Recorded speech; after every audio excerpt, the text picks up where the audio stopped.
আমার কাছে একটা চিঠি আসছে। চিঠিতে লেখা আছে, হুজুর যদি রাজনৈতিক কোনো আলোচনা করেন বাড়ি ফিরতে পারবেন না। রাজনৈতিক কোনো আলোচনা করলে বাড়ি ফিরতে পারবেন না। কে দিয়েছে এই চিঠি? কারা দিয়েছে এই চিঠি? আওয়ামী লীগ কি ফিরে এসেছে? আওয়ামী লীগের কিছু অভ্যাসে জাতির ভিতরে নিয়েছে। আওয়ামী লীগের কিছু খাসলত এখনো পর্যন্ত নিয়েছে। মাহফিল এসে বাধা দেয়। ভুলে গেলে চলবে না, জমিন ইমামদের জমিন, এটা মুয়াজ্জিনদের জমিন, আলেমদের জমিন, উলামায়ে কেরামের জমিন। এখানে এসে যদি কেউ বাধা দেয় মুসলমান পিঠের চামড়া থাকবে না। কথা বলেন ঠিক কিনা? আমরা আগামীতে আমরা দেখতে চাই কারা ইসলামের বিপক্ষে যায়।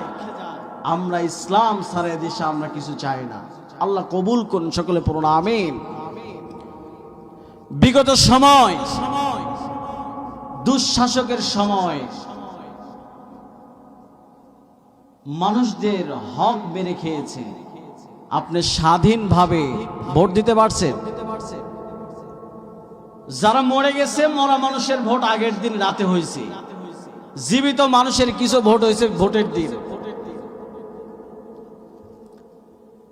কয়েক বছর আগে এক চাচা ভোট দিতে দেওয়ার জন্য ভোটের ওই অফিসে গেছে। যাওয়ার পরে চাচাই ভোট দিয়ে এবার কুলিং অফিসারকে ডাক দিয়ে বলতেছে, স্যার দেখেন তো সকিনা নামের কেউ ভোট দিয়ে গেছে নাকি। চাচা এবার কুলিং অফিসার পৃষ্ঠা উলট পালট করে দেখে, সর্বনাশ চাচা, সকাল 10টার সময় সকিনা ভোট দিয়ে বাড়ি চলে গেছে। চাচা এটা শোনার পরে চোখের পানি ছেড়ে বলে, আল্লাহ কি অপরাধ করেছিলাম। আমার এই সকিনা 17 বছর হলো আসে আর যায়, একটা বার দেখা পর্যন্ত করে না। কুলিং অফিসার কয়, কি ব্যাপার, এটা কি হয়, বউ কি তালাক হয়ে গেছে নাকি? কয় না রে বেটা, বউ তালাক হয় নাই, বউ আছে। কয় তাহলে বাড়ি যাও, বউ দেখতে পাবা। কুলিং অফিসারকে ডেকে বলে, চাচা আমার বউ আজকে একদিন নয়, 2 দিন নয়, 1 বছর নয়, 2 বছর, 20 বছর আগে দুনিয়া থেকে বিদায় নিয়েছে। তার মানে বোঝা গেল মরা মানুষের ভোট পর্যন্ত তারা ছাড়ে নাই। এখনো যারা ওই অভ্যাসকে ভিতরে নিতে চাও সাবধান হয়ে যাও। এই জাতি সচেতন হয়েছে। স্বৈরাচারকে যেমন করে বিদায় করা হয়েছে, তার চাইতে জাতি যদি সচেতন না হয় তার থেকেও খারাপ অবস্থা সামনে অপেক্ষা করছে। আপনারা যদি সচেতন না হন, আমার ভাইরা, আমরা তো চাই দিন প্রতিষ্ঠা করার জন্য, কিন্তু সবার সচেতন থাকা দরকার। কেমন সচেতন থাকবেন আমার ভাইরা? একজন ইমাম সাহেব নামাজের মুসল্লায় দাঁড়িয়েছে, নামাজ আদায় করতেছে। এখন ইমাম সাহেব নামাজ আদায় করার সময় ভুলক্রমে সূরা ফাতিহা বাদ দিয়ে সূরা ইখলাস শুরু করছে। নামাজ হবে? নামাজ হবে? নামাজ হবে না। আপনি পিছনে সচেতন মুসল্লি দাঁড়িয়ে আছেন, কি করবেন? আপনি যেহেতু সচেতন, সঙ্গে সঙ্গে সেটাকে লোকমা দিয়ে চেঞ্জ করে দিবেন তো নাকি? আমার ভাইয়েরা, এখানেও যেমন আপনি একজন সচেতন মুসল্লি হয়ে লোকমা দিয়ে চেঞ্জ করে দিয়েছিলেন। আল্লাহর জমিনে, আল্লাহর বিধানে কেউ যদি আল্লাহর আইন বাদ দিয়ে নিজের মন গড়া আইন প্রতিষ্ঠা করতে চায়, আমরা ওই জায়গায় সচেতন দেশের নাগরিক হয়ে সেটাকেও লোকমা দিয়ে চেঞ্জ করে আমরাও ইসলামী দলকে ক্ষমতায় বসাতে চাই কি চাই না? কথা বলে চাই কি চাই না? আমার ভাইয়েরা, সচেতন হতে হবে। এই দিন আমি এমনিতেই পাই নাই। আমার ভাইয়েরা, এই দিন তো আপনি এত সহজে পাই নাই। এই দিন পাওয়ার জন্য আমার নবী উহুদের ময়দানে দান মোবারক শহীদ করেছে। আমার ভাইয়েরা, এই দিন প্রতিষ্ঠা করতে গিয়ে আমার নবী তাবুকের যুদ্ধে রক্তাক্ত হয়েছে। এই দিন প্রতিষ্ঠা করার জন্য আমার নবী খন্দকের যুদ্ধে পরীক্ষা খনন করতে করতে কোমর পর্যন্ত বাঁকা হয়ে গেছে। আমার ভাইরা, এই দিন প্রতিষ্ঠা করতে গিয়ে আমার নবী মক্কায় ছেড়ে মদিনায় চলে গেছে, কাফেরগুলো থাকতে দেয় নাই। আমার ভাইরা, আমার নবী যখন মদিনায় চলে গেছেন মক্কা থেকে, আমার নবী ওখানে সুন্দর একটা রাষ্ট্র তুলে গড়াইছেন, সেখানেও শান্তিতে থাকতে দেয় নাই। আমার নবী যে বছর রমজান মাস, যে বছর রোজা ফরজ হয়, 16তম রোজা, কথা বলেন কততম রোজা? 16তম রোজার দিন নবীর কাছে খবর আসলো, ইয়া রাসূলুল্লাহ, আবু জেহেল তার বাহিনী সহ মদিনার দিকে রওনা দিয়েছে, আপনাকে শেষ করে দিবে, শেষ করে দিবে, আপনাকে আর দুনিয়ায় বাঁচতে দিবে না। আমার ভাইরা, আমার বন্ধুগণ, এই কথা শোনার পরে আমার নবীজি সাহাবীদেরকে বললেন, ও সাহাবী, আমার আবু জেহেল তো আসছে, আমরা কি করতে পারি? সাহাবীরা সঙ্গে সঙ্গে বললেন, ইয়া রাসূলুল্লাহ, এই দেহে জীবন থাকা পর্যন্ত একটা মুহূর্তের জন্য আপনার শরীরে আঘাত করতে দিব না। আল্লাহু আকবার।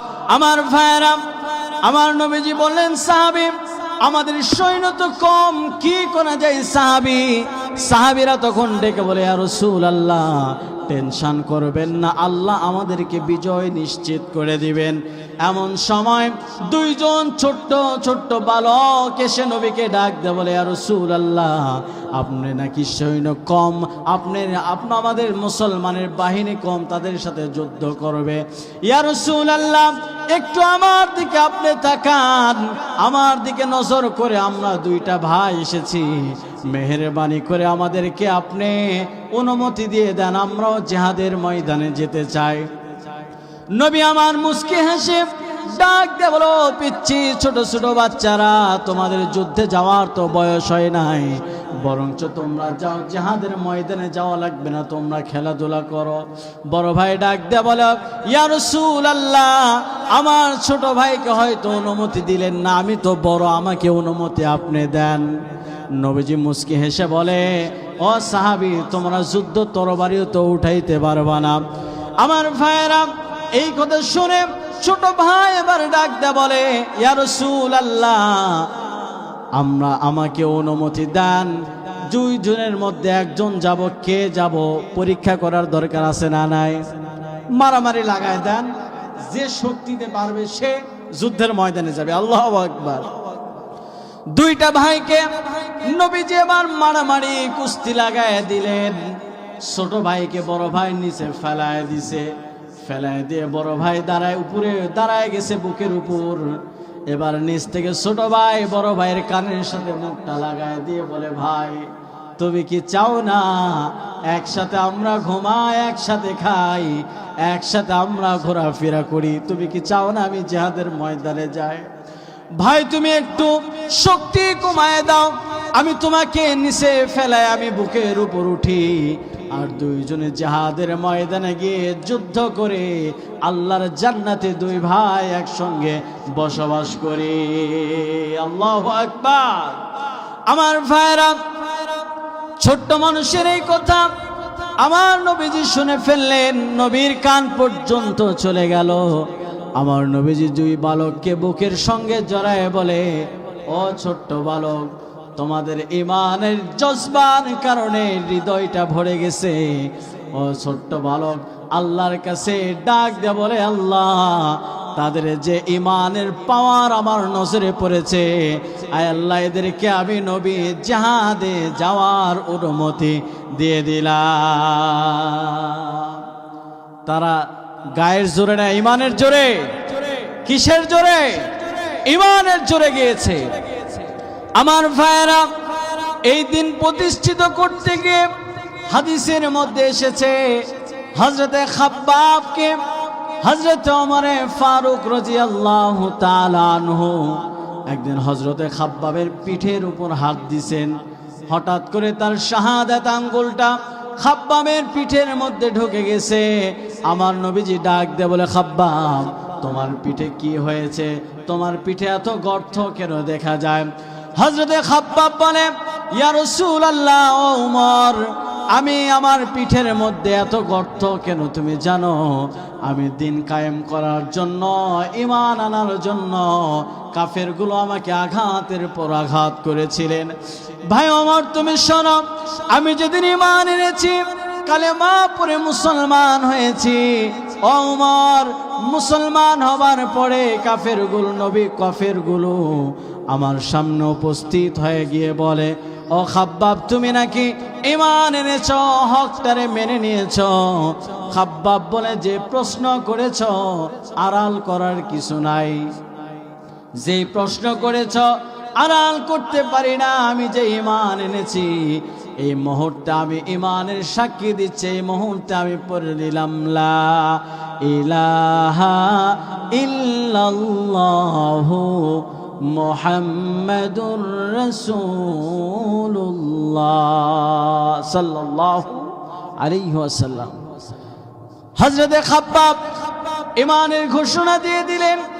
হযরতে খাব্বাব যখন ঈমানের ঘোষণা দিয়ে দিলেন, কাফেরগুলো তার হাত বেঁধে ফেলল, পা বেঁধে ফেলল। হযরতে খাব্বাব একজন কামার ছিলেন। কথা বলেন, কি ছিলেন? হযরতে খাব্বাব ছিলেন পেশায় কামার। তার ওখান থেকে কয়লাগুলো উঠায় জমিনের মধ্যে সুন্দর করে বিছায় হযরতে খাব্বাবকে চিৎ করে শোয়ায় দেওয়া হয়েছে। হযরতে খাব্বাবের পিঠের মধ্যে চামড়াগুলো পায় পায় করে ঢুকে যায়। আর হযরতে খাব্বাব চোখের পানি ছেড়ে আরশের দিকে তাকায় থাকে। হযরতে খাব্বাব বলে, ওমর আমি একটা বারের জন্য জোরে আওয়াজ দিয়ে কান্না করি নাই, তার কারণ আমি মনে করেছি আমি খাব্বাব যদি একটা বার জোরে আওয়াজ দিয়ে কান্না করি, আর এই চিৎকার শুনে আমার আল্লাহ যদি আমি খাব্বাবের প্রতি বেজার হয়ে যায়, আমি খাব্বাব কাঁদি নাই। আল্লাহ তুমি আমার এই পরীক্ষার কারণে, এত ত্যাগ স্বীকার করার কারণে আমার ঈমানকে তুমি টিকায় রাখো। আল্লাহু আকবার। আমার ভাইরা তারা জীবন দিয়েছেন, ঈমান দেয় নাই। আমার নবীকে, আমার নবীজি যখন নবুয়তের আগ মুহূর্তে আমার নবীকে, নবী যখন ছোট ছিলেন, বালক হয়ে গেলেন, কুরাইশের কাফেরগুলো আমার নবীকে আল আমিন খেতাব দিয়েছিলেন। কি দিয়েছিলেন? আল আমিনের খেতাবটা দিয়েছিলেন, অর্থাৎ বিশ্বাসী। আল আমিনের হাতে ব্যাংক মনে করে কত কাফের এসে টাকা দেয়, সম্পদ জমা দেয়। তার কারণ ভালো করে সবাই জানে, মুহাম্মদের কাছে আমানত যদি রাখা হয়, আমানতের কোনোদিন খেয়ানত হবে না। ওই মুহাম্মদ যখন কালেমার দাওয়াত দিল, ওই কাফেরগুলোর তখন শত্রু হয়ে গেল। তখন বলে মুহাম্মদ পাগল হয়ে গেছে, মুহাম্মদ পাগল হয়ে গেছে, ওর কাছে যাওয়া যাবে না। মুহাম্মদ কার দাওয়াত দিয়েছে? আজকে আমরা কোরআনের কথা বলতে গেলে আমাদের অনেকে পাগল বলে, বলুক, কোনো আফসোস নাই। আমরা দুনিয়ার কোন মানুষের গোলামি করি না, গোলামি করব কার? আল্লাহ। শেষ নিঃশ্বাস পর্যন্ত ওই আল্লাহর কথা বলে যাব। আল্লাহ তৌফিক দান করুন, সকলে পড়ুন আমিন। আমার ভাইয়েরা, মদিনায় যখন দূর দূরান্ত থেকে মানুষগুলো সফর করে আসতো ব্যবসার কাজে, এসে তাদের কানের মধ্যে আওয়াজ আসতো, মদিনার মধ্যে একটা পাগল আছে যার নাম মুহাম্মদ। কাফেরগুলো আবু জেহেল পর্যন্ত বলতো না, ওদের কাছে যেও না, তার কারণ মুহাম্মদ হলো একটা পাগল। এই মদিনার এই সফরের মানুষগুলো তখন চিন্তা করতো, পাগলকে এক নজর দেখা দরকার। আল্লাহু আকবার। পাগলকে একটা নজর দেখা দরকার। এই পাগলকে দেখতে গিয়ে ওই সমস্ত লোকগুলো পাগলের প্রেমে পড়ে কালেমা পড়ে মুসলমান হয়ে গেছে। জোরে পড়ুন আল্লাহু আকবার। এখনো যারা এই পাগলগুলোকে যারা থামাতে চায়, কোরআন প্রেমিকদেরকে যারা থামাতে চায়, সাবধান হয়ে যাও, সময় বদলে গেছে। কোরআন ওয়ালাদেরকে হুমকি ধমকি দিয়ে আর থামাইতে তোমরা পারবা না। কথা বলেন ঠিক কিনা? আমরা সংসদ থেকে সংসার পর্যন্ত ইসলামী আইন আমরা বাস্তবায়ন করব ইনশাআল্লাহ। আল্লাহ তৌফিক দান করে। আমার ভাইরা, এই দিন তো আমরা এমনি পাই নাই। এই দিন কায়েম করার জন্য কত মুজাহাদা করা লাগছে। আমার ভাইরা, কত কষ্ট ত্যাগ স্বীকার করা লাগছে। আপনি আমি তো সাইনবোর্ডওয়ালা মুসলমান হয়ে গেছি। বাবাই ছিল মুসলমান, দাদাই মুসলমান, 14 গোষ্ঠী মুসলমান, সেই দ্বারাই মুসলমান। কথা কয় না।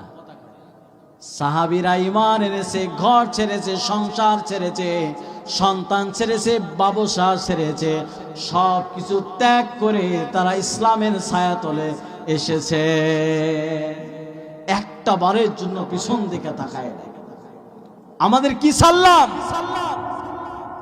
আমরা তো এমন মুসলমান হয়েছি, ঈমান সকালবেলা ঈমান আনলে বিকালে চলে যায় ঈমান। এক প্যাকেট বিস্কিট আর একটা চার বিনিময়ে ঈমান অনেকেই বিক্রি করে দেয়, আছে না নাই?